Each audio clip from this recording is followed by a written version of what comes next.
اول حدیث یو دا دی چا چې درې ځله قل هو الله احد سورت اولس الله د ده په عملنامه کې حکما انعاما د قرآن شریف ته ختم ثواب لیکي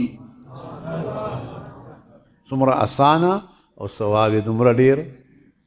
دویم حدیث شریف کې رسول الله صلی الله علیه وسلم وایي څوک چې دا صورت هر مسلمان خدا سړی لس ځله وایي الله ولې جنت کې بنګله جوړوي. نورونو دقه ډېر. نو حضرت عمر ناصر رضی الله تعالی عنه هغه سوال وکړي یا رسول الله زموږ خو به ډېرې بنګلې وي په جنت کې. رسول پاک ورته وایي د الله رحمت اوسع دی. جنت هر رس کلاویږي ښه جنت کلاویږي د پاکستان نه دی چې تنګېږي کلاویږي. ته وایه ستا خو د 1 کروڑ 2 کروڑه بنګلې خو یي که نه بیا به هم جنت خالی خانه دا ټول امت چې ورشي بیا به هم جنت خالی د ګرځه پکې مړه دومره د خدای دنیا ده. یو مسلمان له به څومره جیداد ورکوي په جنت کې د دنیا په لس عمره د دې دنیا په لس عمره. ای رښتیا تاسو به هلته ماړه شئ که نه دلته خو وږي یئ ښه دلته خو ما ته ټول وږي ښکارېږئ او هلته به ماړه شئ خو خدای هم زر بوځه الله دې موږ هلته یو ځای کړي وی دنیا دا رستو سړی څه باران دی څه خټې دي چکړې دي غوبل دی. الله دې زموږ آخره خاتمه په ایمان کړي. خدای دې زموږ محبت د طالبانو علماو سره د دې قاریانو سره د دیندارو سره زموږ محبت همیشه وساتي او الله دې موږ تاسو نه رضا شي. نو په لس ځله جنت کې بنګله جوړوي دله. او دریم حدیث شریف کې راځي څوک چې دا صورت د ورځې سل ځله وایي الله به ورته د 500 کالو ګناهونه معاف کړي. نورونو دا زه ډېر وایم تاسو زما وروڼه یئ تاسو هم ډېر وایئ دا ډېر وایي ځان سره ښه.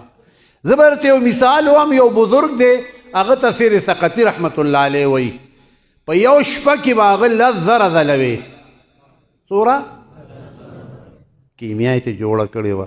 نو ستا خوله کې څه ګونګړي خو نه دي خو وایه که نه چې په لاره ځې وایه ټانګه کې ناستې موټر کې ناستې وایه ځان سره که نه.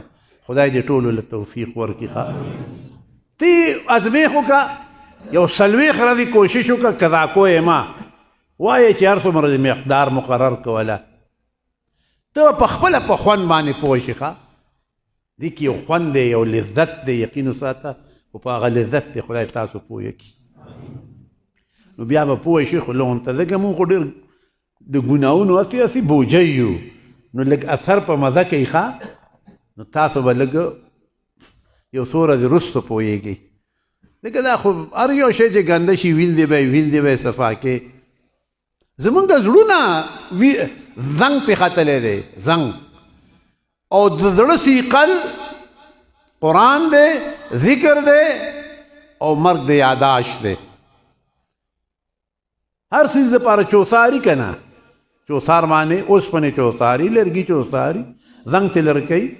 د قرآن د زړه زنګ لرې کوي ذکر د زړه زنګ لرې کوي او د مرګ یادول د زړه زنګ لرې کوي. خدای دې زموږ د وړونو نه زنګ لرې کړي. ما یو ورځ سوچ کو ځان سره یاره موږ خو داسې غلطې نه دي کړي څه وجه د خلکو ته مسله کوو دی مني نه. نو سوچ مې کو نو هغه مې هم دقه راوباسه چې زموږ په زړونو باندې زنګ ختلی دی. نو بیا مې ځان باندې سوچ کړي دا موږ ته ګناه دی که دی ته. نو هغه چې ما ښه سوچ وکړو نو لغون ته ګناه موږ ته دی خو ډېر تاسو ته دی ځکه ستاسو زړونه داسې دي لکه تور طبقې پېژنئ که نه میخي کوناټۍ خو پېژنئ که نه هغه داسې تور دي په ګناهونو چې هغې باندې اوس دا لږ لږ اثر نه کوي داسې تور شوي دي. نو د دې د سپینېدو دپاره قرآن دی ذکر دی او مرګ ډېر یادوي. ښه بس نو دا به صفا شي.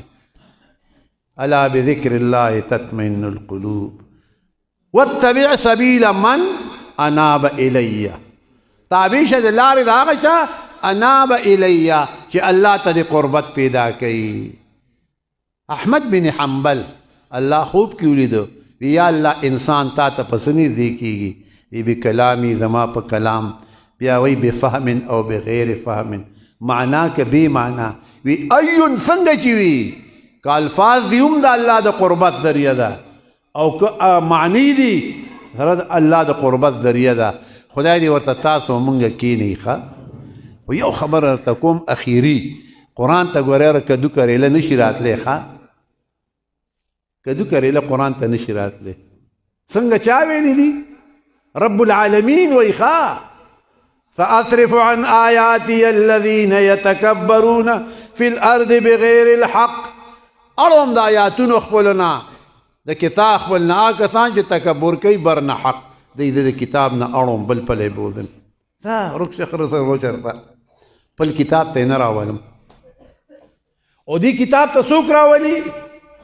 ثم اورثنا الكتاب الذين اصطفينا من عبادنا په میراث سره ورک ما کتاب هغه کسانو ته چې ما غوره کړي دي د بندګانو خپلنا غوره خلق دی کتاب ته راولي ښه او خراب خلق ته نه اړوي بلې غاړې ته خدای دې تاسو غوره ساتي ستاسو الواد دې الله غوره ساتي تاسو دې الله غوره ساتي موږ دې الله دې قرآن ته کښېنئ او الله ماذا لده قل هو الله احد اجازه خپله یې زه ډېر وایم تاسو ته هم خوند به درله درکړي خو وایئ ښه الله دې توفیق راکړي زه د یسې د لارې نه یې غوا کړم ښه زه په بله غاړه تلم خو دی وی داسې راوستلم زه راغلی دی سره به یو خبرې کوم تا سره دوه خبرې وشوې زموږ خپله هلته پروګرام شروع دی زموږ خپله جلسه شروع ده خو دا هلته مې وعده کړی دی وی تاسو موږ سره وعده کړی ما دی د املوکو طول کې تاسو هم رالئ راځئ دا د املوکو طول کې رالئ نورونو یو مې تاسو ته قل هو الله احد وی ښه دا وایي ځان سره